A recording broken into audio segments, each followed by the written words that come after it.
The Nissan Rogue gets a couple new additions here for the 2025 model year. And in this video, I'm going to cover the exterior, the interior, take it for a drive and see what it's like out on the road, as well as talking about the kind of fuel economy you can expect and also the pricing and how it compares to the competition. And so as far as the additions here for 2025, well, the biggest addition is the fact there's now a new Rock Creek edition of the Rogue here. And so this is not that obviously, but the Rock Creek edition basically just gives you all-terrain tires, a sturdier roof rack. There's 360 cameras to allow you to, make sure you're not running over anything you don't want to be running over whenever you're off-roading there or doing some kind of, trail running there in that one. But there's no extra skid plates, there's no extra ground clearance. So, it's fairly limited, but, it follows the trend of all the other competitors of having a slightly more rugged version, and it's a great addition here for 2025.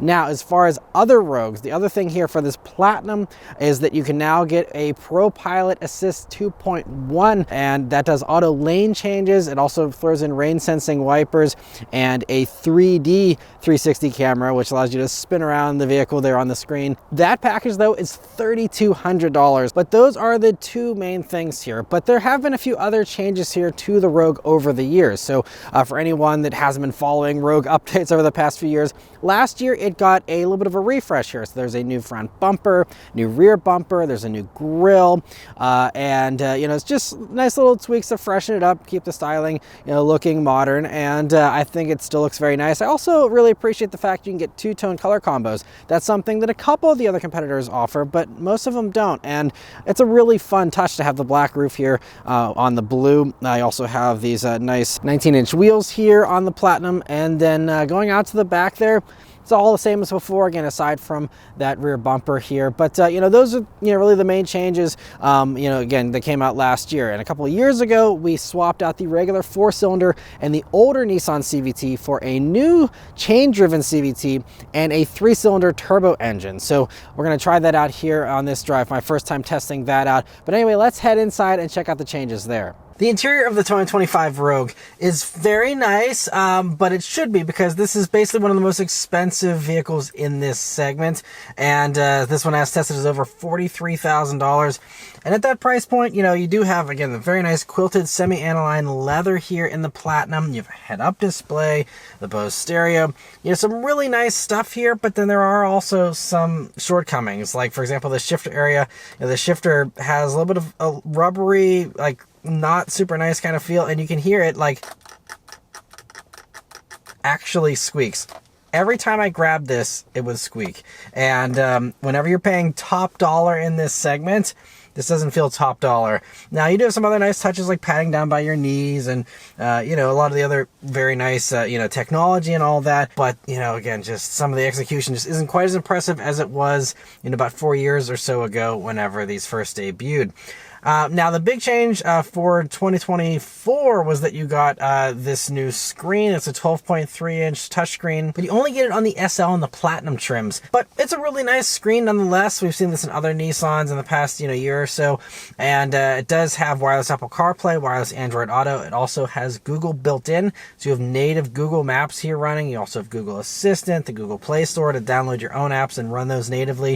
If you don't want to be using your phone for whatever reason, connected to the car here. It also has Amazon Alexa, and everything works very well. It is a very good system. It was perfect with the connection to CarPlay all week, and everything else, was really well done, not buggy or anything at all. So very well done, but yeah, that's really the only change here in the past few years. Otherwise, though, again, still very nice. You do have, again, these nice soft zero-gravity seats, which, are going to be really impressive. I really love Nissan zero-gravity seats.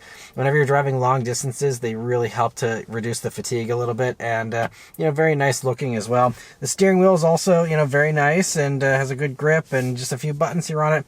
Nice and easy to use. The gauge cluster is another, fully digital display here. And, there's all the usual stuff you're used to if you've seen any other Nissan in the past few years. And you can also change the view of the gauges there to give you more of an expansive view of your information if you don't care so much about the speedometer and the tach there. But, it's actually pretty high resolution, really well done. No complaints there either. The head-up display is certainly a nice touch to have here on the Platinum, and I believe it's over 10 inches for that display. So, pretty nice that you have that. And you also do have a Bose stereo here. It's a 10 10-speaker Bose. That's something you get with the Platinum. And I will say that is a very good sounding stereo. There's a few others in this segment that do also have Bose stereos, and there's some really impressive stereos in this segment. This is, I'd say, pretty close. You know, they're all kind of vying for top spot. Most of these Bose systems sound pretty similar to me as far as their clarity and impressiveness. But this is right up there with some of the best and does do better than I think some of the other competitors, like the Toyota RAV4, for example. It just has a JBL stereo upgrade that's not nearly as impressive. So really great to get that, but again, only here in the Platinum version. Other things here, so, you know, you do have, you know, some like faux wood here on the dashboard, which is nice. And it's also really great you have physical climate control still for all that, you know, because there are some other competitors like the Ford Escape that has deleted all the HVAC controls and makes you do everything through the screen. I'm really happy we've retained those controls, at least for now. And also here in the Platinum, you do also get this panoramic roof, which is, you know, very impressive. And back seat here in the Rogue is pretty good as well. You know, you also have heated rear seats, and they're on a little climate control back there, which is a little bit of a more premium feature. Not everyone in this segment offers heated rear seats, and, you know, many of them don't offer that, you know, tri-zone climate function. So it's great you have those. There's also sunshades there. That's another thing that, you know, you don't often get in many other competitors. And so, you know, there's a lot of components about this that do feel very premium, but, you know, again, I don't think this is the nicest interior in the segment anymore. For a while, I think it was one of the nicest, but again, over the years, there's been some newer ones that have come out that I think, you know, up the game a little bit more. But, you know, still a very nice interior. Cargo space is all the same as before, still very nice and usable and good. And so, yeah, overall, you know, I think this interior is starting to show its age a little bit, and I'm hoping that, you know, whenever we get a new generation of the Rogue, you know, at some point here in the later 2020s, hopefully they do fix some of these, you know, fit and finish things, and, you know, some of those little improvements that hopefully, you know, will come along, you know, because a lot of these brand new Nissan interiors are really impressive, and so I'm hoping that, you know, this one gets a nice little update soon. But let's start up and go for a drive. The Rogue here, another little update here. At some point in the past year or two, it got the new Nissan key, which is great, and it has a little metal trim ring there around it. And I like that it's nice and thin. It's a little long, but not too bad, and a pretty good key overall. And of course, it is keyless access, keyless entry, and push button start here. So you just leave the key in your pocket, hit the engine start button, and it starts right up. All right, so setting off here in the 2025 Rogue Platinum.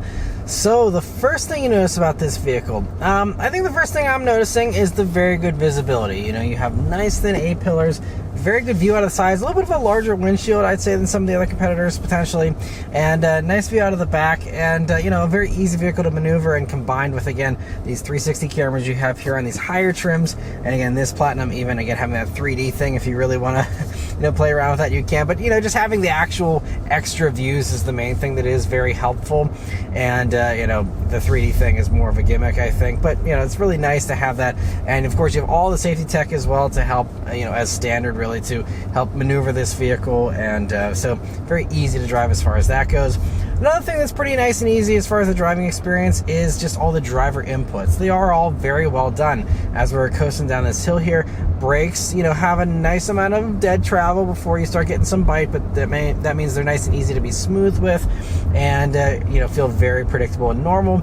Throttle response is also really good. You know, it starts giving you some power as soon as you start getting on the gas, for the most part. Sometimes I've found whenever I'm in a little bit of a hurry, it doesn't spring into action as much as I want it to, but whenever you're in more casual driving is when actually it feels a little more responsive, strangely enough. Also, steering weight is really nice, actually. Not too light, not too heavy, just right, and I think they really did a good job with that. The one thing that I don't love about the Rogue, though, is this new powertrain. Again, it's new from the past 3 years, but, you know, first time again trying this out. So it still uses a CVT transmission, and it is a new CVT. It's a chain-driven CVT, they say, so, you know, a different variation from, you know, the CVTs we used to have in Nissans that everyone loves to complain about. This is a new one.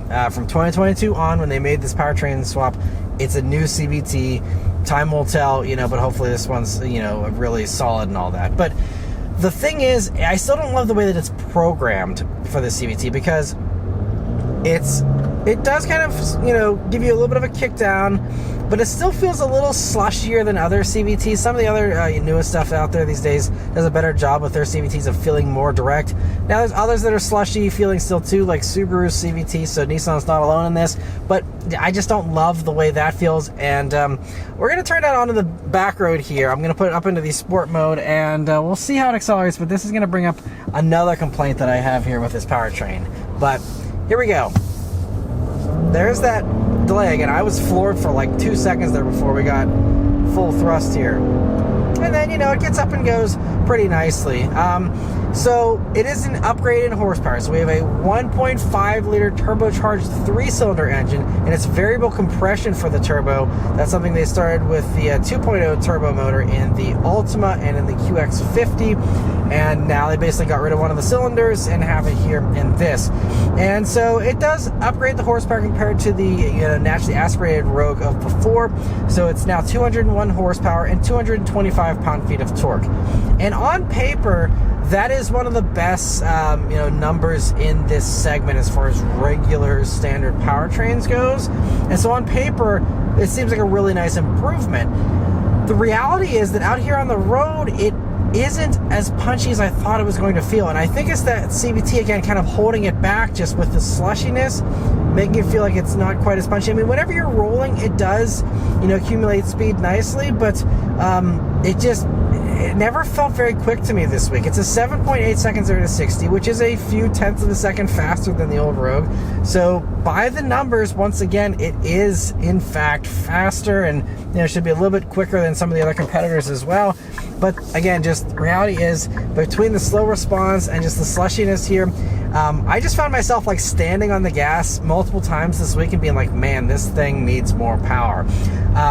And it's also not just that I'm wanting some kind of race car or something here. It's also just that other companies with the competing vehicles have less horsepower and manage to feel punchier than this does. Again, maybe by the numbers, if we're drag racing them all, this would actually be a little bit quicker, but my butt dyno is telling me that this feels slower. I actually this week also have a Hyundai Tucson, 2025 Tucson, still naturally aspirated, less horsepower than this. That feels at least as quick as this. I think it actually, again, for that one, even feels slightly punchier. I don't know why. That does have a regular automatic, and that certainly probably helps. But regardless, just was disappointed with that. But we're kind of some corners here I always take. Let's see how the Rogue handles. So, just throwing around my camera gear back there. It actually, I have no complaints with the handling. The handling is very good. It's confidence inspiring. It does what you want it to do. There's no sloppy lean or body roll or anything like that. It's pretty tight, pretty composed. For something like this in this segment, again, these aren't sports cars. It handles itself completely fine. And I have no complaints with the handling here. Now, you do have the sure-footedness of all-wheel drive as standard here in the Platinum. Lower trims, though, all-wheel drive is an option, and that is an option that comes in, I think, about $2,000 or so. So it's a pricier option as well. But, it is nice if you live in one of the Sunbelt states. You don't need all-wheel drive ever. You can save yourself some money compared to some of the other competitors that force you to get all-wheel drive there. And it's nice you have the option here. I think that's great. But getting back to the engine, one other thing that I don't love about it is the sound of it. It's a little gruff, and I mean, whenever you're just coasting, obviously, it's going to be nice and quiet. But what I've found is that under acceleration, especially climbing just regular hills, again, it might partially be because of the CVT programming and the amount of revs that, it is requesting, but like just turning onto a road here, it's a little loud, and it's extra loud whenever it's cold. It's usual for when a vehicle's kind of cold to sound a little rougher maybe, or just a little louder. But this, it's like, I don't know, just to me it stood out. Again, I have the Tucson this week driving back to back. That's smoother and quieter, as are, I think, many of the other competitors. And so even though I'm sitting in a very premium feeling interior and I'm in one of the most expensive vehicles in this segment, it doesn't feel like it. And just, I mean, it's not terrible. I'm a reviewer. I have to nitpick here.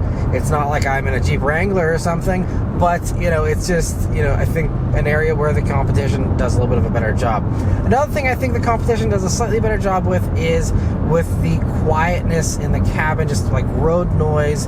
I feel like I was hearing a little more of that this week in this than in the Tucson and what I've heard in other competitors. Now the ride quality itself is mostly okay. Now it's the middle of winter, and oftentimes rides feel a little bit bumpier in many vehicles, and just there's more bumps on the road. It just, so I did feel like I was getting bounced around a little bit here in this, but I think part of that is just the climate currently here and not so much the vehicle itself. So I'll be willing to give that a pass, because I didn't recall the Rogue having an offensive ride whenever I spent a week with one of these a few years ago.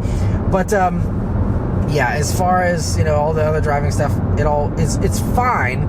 It's all fine, but again, this is one of the most competitive segments in the car industry, and fine doesn't cut it. And just between either the other competitors having more punch or having more quietness or refinement, many of them offering hybrid versions, plug-in hybrid versions, faster turbocharged versions, and I'll get into all the competitors here in a few minutes. But there's a lot of other options out there. The fact that one, Nissan doesn't offer any kind of options like that, and two, that the one thing we do have here we're stuck with, just to me again isn't fantastic. Time will tell also with this motor, being a 1.5 liter variable compression turbo engine. Will that last as long as the naturally aspirated 4-cylinder in a RAV4 or the naturally aspirated motor in many of the other competitors? A large amount of them still are naturally aspirated. And, around town, this has the potential to feel a little bit punchier, because turbos often do give you some of that, lower end punch, so you don't have to rev up as much as, a naturally aspirated engine. And there are times where this will feel a little faster. But again, to me, for the average amount of people, it's not a big deal. It's not something that's going to be, a huge improvement. And I don't know, to me, I think you're almost just better off with a naturally aspirated motor and a regular automatic, like many of the other competitors do use. And so, that's all I'll say on the driving. Again, it's mostly fine. And for the average driver, you'll probably have no complaints. But as we're, again, doing a casual merge on the highway, I'm even slowed down behind vehicles here, but it's still got that CVT going, and it sounds like a very rough motor, almost like a truck motor compared to some of the other smoother options out there, particularly like Mazda's CX-5 and CX-50. So much quieter for the road noise, quieter engines and all that. And so anyway, but let's try out the highway driving here. So the big thing about the Rogue here on the highway is that it is the first vehicle to have this hands-free technology, Pro Pilot Assist 2.1. And so, okay, never mind. It now says put my hands on the wheel. It says map under maintenance. And this is something that I've experienced in some of the other vehicles that have this new version of Pro Pilot Assist. I just actually ran across this with the Armada and the QX80, where it does it for short periods of time, but it often says the map's under maintenance. And I don't know if that's just the vehicle trying to make an excuse for the fact that it's not able to stay engaged for some reason, or if it is legitimately a patchwork of maps and they just do not have a full section of highway fully mapped. I don't know what the deficiency is there, but it just means that yes, it does sometimes do hands-free stuff, and that is cool, and that's something that none of the other competitors can match as of right now. But I still have to have my hand on the wheel for a large amount of the time. And if this were just thrown in on the Platinum trim or something, okay, fine, not a big deal. I deal with it because it's just bonus. But the fact that they charge you $3,200 for this system, and it doesn't do hands-free, and I'm hoping there'll be over-the-air updates and things to improve that and get it to a point where it is more worth the cost. But some of the best hands-free systems out there, Super Cruise and others, are oftentimes thrown in as standard, or they're options that cost less than this does, and this is worse at a higher cost. So I don't love that. I also don't love that even whenever you are doing fully hands-free, you still have to initiate lane changes yourself. The best hands-free systems like GM Super Cruise system, Ford's Blue Cruise system, all these types of systems will do those auto lane changes for you here, and this doesn't. But while we are out here, I'm going to try and see if I can initiate a lane change with my hands on the wheel. I don't know if it's going to let me do it. Let's see. okay, yeah, that button's just not doing anything. So I guess you need to have the fully hands-free thing on for that button to actually work and do the lane change. The one fun thing about this system, and I talked about this whenever this first was announced, was that whenever you are in a passing maneuver, it will alert you when you're sitting in the left lane. If you've passed people and you should be getting out of the left lane, it tells you to get out of the left lane, which I really appreciate. I mean, again, I'm sure very few left lane hogs are going to be spending $3,200 on this feature and, you know, buying a top Rogue.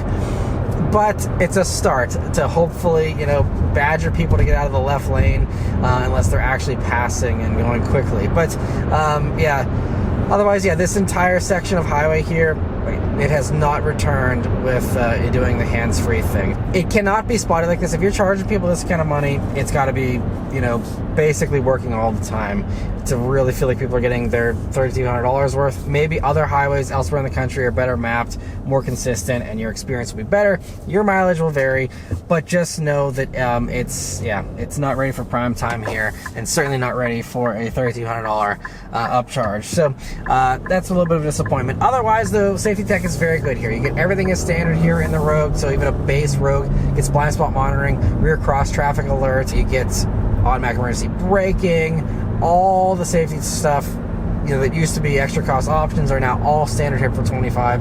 That is very nice. Now, most of the other competitors also are doing the same thing, so this isn't unique to Nissan, but really great that Nissan is keeping up, following that trend, and, you know, giving you all that stuff, you know, as standard here. Unfortunately, one area where the Nissan has not kept up in the safety department is with crash test ratings. And unfortunately, the 2025 Rogue here is not a top safety pick or a top safety pick plus from the IIHS, and a majority of the competition does do better crash test ratings, and many of them are, you know, those top safety pick or top safety pick plus award winners. And so if you are someone who's concerned about safety, especially if you have a family or whatever, just know that as far as crash performance goes, the Rogue doesn't perform as well. It's actually one of the few that I think, you know, it's towards the bottom of the pack as far as crash performance. Now, this is still 2025. We're still talking about very safe vehicles, but, you know, just know that all the others will be safer in an actual crash, it seems, compared to this, at least as far as that IIHS testing is concerned. Now, as far as fuel economy goes here, unfortunately, that is another disappointment here. So these are rated at 28 mpg in the city, 34 on the highway, and 31 combined here for the Platinum with the larger wheels. That loses about 1 mpg. But going to this motor here back in 2022 did gain the Rogue about 2 to 3 mpg across the board. And so, you know, on paper, once again, this is a theme. On paper, the Rogue seems like it's, you know, very competitive, you know, with some of the best out there from a fuel economy standpoint. Very good. Except in my driving here, now admittedly, I'm filming this again in the middle of winter. I didn't do a ton of idling, but I did idle a little bit to film a little bit of this interior. I am getting 22.3 mpg. Now, I didn't do a ton of highway driving. It was mostly suburban, around town kind of driving, but, you know, then I would assume I'm getting the city rating. And in most of the vehicles I test, I do get 1 to 2 mpg less than the city rating, potentially. Some, you know, I would even say 2 to 3 maybe in the wintertime, you know, I would have been fine with that. But this is 6 mpg less than the city rating. It's been a long time since I've had a vehicle underperform this much from its EPA ratings. And again, your mileage will vary. I live in very hilly southwestern Pennsylvania where I'm climbing hills a lot, you know, a lot of windy roads. You know, if you live on a place that has, you know, super flat, straight roads that are very non-demanding for an engine, you know, your mileage could vary, and maybe you will get better fuel economy. But I know even, I think Car and Driver, their highway testing fell a little bit short of, you know, what these are claiming to do. So just be prepared to not actually get the fuel economy that it says on the window sticker there. The last and possibly biggest disappointment for the Rogue is the pricing and how it compares to the competition. So Rogues start just over $30,000, about $30,600 or so. This one, though, as tested, is $43,650 for this Platinum. Now the two-tone roof's like $500, and actually technically this one has, you know, this $1,300 package. I'm just not even going to consider it because most people are never going to option this or even find one with this package, even if they wanted it. But technically this one is almost $48,000. But again, I'm just going to disregard that and just talk about this as if it didn't have that hands-free system. And, you know, we're talking about a vehicle that is $43,500. At $43,500, this is actually the most expensive as far as MSRPs goes in this segment. And yes, you have a lot of really high-end features here, but a lot of the competitors also offer most, if not all, of the same high-end features as this for less money. So there's a lot of competition, of course, in this segment. I'm not going to go through a deep dive of all of them because it'd be another half an hour to do all that. But let me just quickly run down from best value to worst value, in my opinion, the other competitors out there and, you know, what they offer or lack.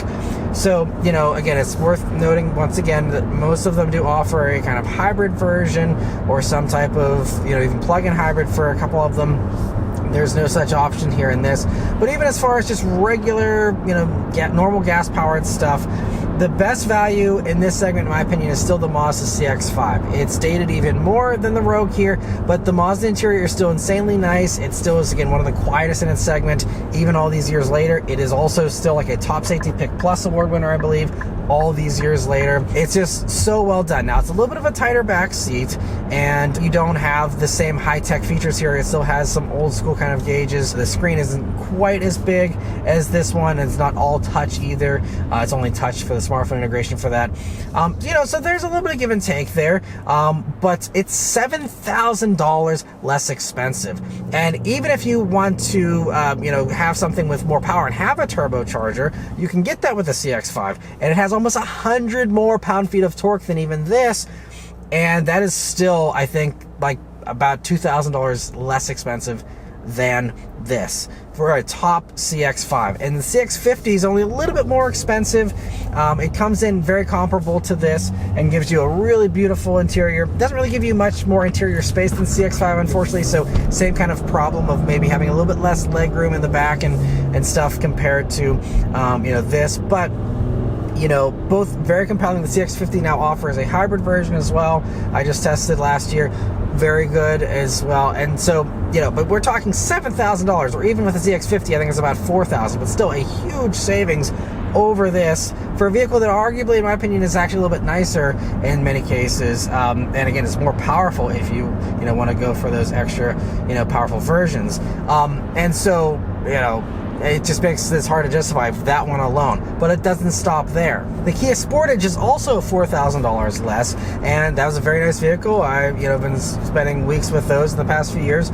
They're very nice. They also have a longer 10-year, 100,000-mile powertrain warranty, which is, you know, double the length of time of the powertrain warranty on this. And so, you know, the Sportage is a really nice vehicle. It still has, you know, great space. I'd say just as much space as this, if not even slightly more. Sportage is great, and it's $4,000 cheaper. Also, Chevy Equinox. Brand new Equinox just came out here for the 2025 model year. There's a fun active trim with knobbier tires and stuff, much like, you know, the Rock Creek version of this. And that Equinox even has a bigger touchscreen, and that's $3,500 less expensive than this. Same great size, you know, and you know, some really nice stuff. Also isn't perfect from a driving standpoint, you know, but I'd say the Equinox, actually like the powertrain in that better than this. And again, it comes in less for both of those by a significant margin. And getting to some of the slightly higher priced competitors, you also have the Hyundai Tucson. That's new for 25 as far as the refresh that those got. Same very impressive screens and even a little bit more storage than this, I'd say. And that's still $2,000 less expensive than this. And like I said, kind of drives better in my opinion. Just another one that, you know, comes in with a nice savings there. We also have Subaru Forester, $2,000 less. Now, I will say I don't actually love Forester in the way that it drives. Some of that stuff can be subjective, but this is one of the few where I actually would rather have this over Forester. I'd also rather have this over the Ford Escape, I'd say, these days, even though the Escape has a better powertrain. But the Escape got rid of all of its HVAC controls. You got to go through the screen for everything. Don't love that. But the Escape is also $2,000 less expensive as well, and also offers a hybrid version, a plug-in hybrid version. The Subaru Forester is going to offer a hybrid version here this year.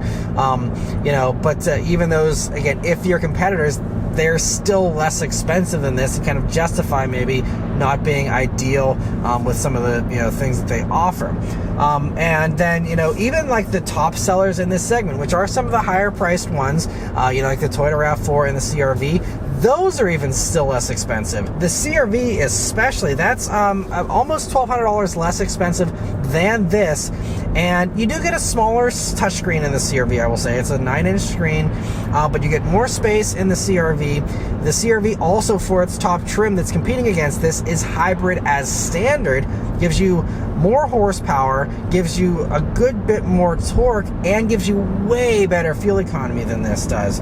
And so and it's better to drive too. It's punchier, it's better handling. I love the CR-V, and there's a good reason why it's the #2 bestseller in this segment, because it's very well done.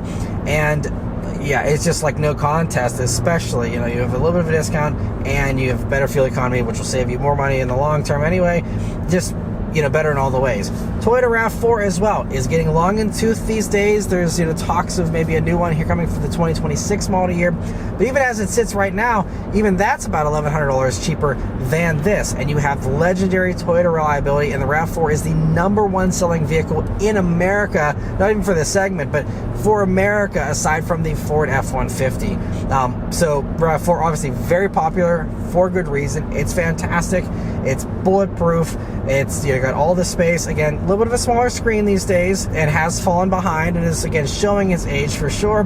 But even that, again, comes in with a discount. Also offers you a hybrid and a plug-in hybrid version. And while, yes, the RAV4, even in its top version, probably isn't as premium feeling as this, again, the better behaved powertrain in the RAV4 and the discount and, you know, the legendary reliability would all, you know, kind of nudge me in the direction of RAV4 as well. And again, it's a top seller for a reason. It's a very good vehicle. And then, you know, like even the final one to really talk about here, I guess there's two lastly. There is a Volkswagen Tiguan, a new one that's coming here for the 2025 model year. We don't have pricing for that yet, so the jury's still out as far as whether that is going to be, you know, a better or worse value than this. That gives you a massive 15-inch screen. It's a brand new generation vehicle, should be, you know, very impressive. The old Tiguan doesn't really offer many of the same features you can get in these top versions of the Rogue. So as far as, you know, comparing top trims, you're going to kind of be down a little bit here, you know, with the Tiguan. So it's not a great competitor these days, so I'm not going to discuss it, but you know, that is another one that's still out there if you don't need to have all the bells and whistles. And then the last one is the Mitsubishi Outlander, which actually is on the same platform as the Rogue here, but that still uses the old Rogue powertrain, the CVT and the 2.5 liter naturally aspirated 4-cylinder. So if you like, you know, the Rogue stuff, but you still want to have, you know, a new version of that naturally aspirated powertrain, you can get that with the Outlander. I haven't tried that version of it. I have tried the plug-in hybrid one, which doesn't use a Nissan engine. That one's great to drive. I'm actually so impressed. If you're into plug-in hybrids, the Outlander is actually one of my favorites. As far as regular Outlander, it's hard to say without driving it, but the problem with Outlander actually is kind of the same problem as this. It's only $1,000 less expensive than this. Now, it is also very nice that it has to do like a basic massage, which you don't offer here in this for the Rogue. So I think Outlander actually is a slightly more premium feeling. You also have the third row in the Outlander. Now, it is tiny. It's only, you know, good as a jump seat, but, you know, you do have that flexibility if you occasionally do need a third row in a pinch. That could, you know, serve that purpose. And it's actually the last and only one in this segment to actually offer a third row. And so, you know, Outlander has its own little perk even, and again, comes in $1,000 less than this as well. And so just no matter how you look at it, no matter which competitor you talk about, no matter how you cut it, there is no world where this is a good value. And I'm just kind of surprised that they haven't adjusted pricing to, you know, fit with the rest of the market and where the Rogue sits in the market. But unfortunately, you know, it's just too expensive is the bottom line here. Now, if all that stuff didn't discourage you, you know, there is a potential that you can get a bigger discount on one of these compared to the other competitors. And so again, I have to judge these at MSRP. You know, there's a potential that you can get a better deal, and that could, you know, make the Rogue make more sense than it does, you know, again, on paper.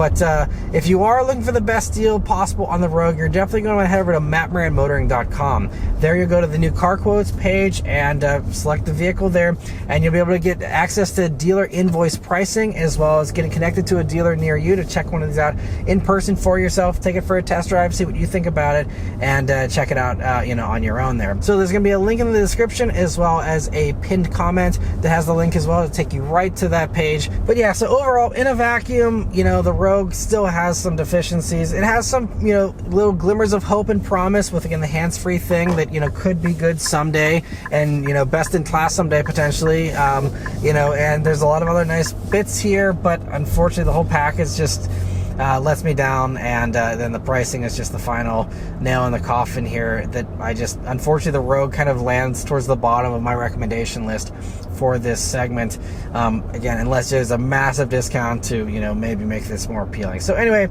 that's all of my thoughts here on the 2025 Nissan Rogue. Let me know your thoughts on it in the comments below. Huge thanks to Nissan for providing me here with this vehicle to review for you guys today. Yeah, thank you all very much for watching, and I'll see you guys on the next one. Take care.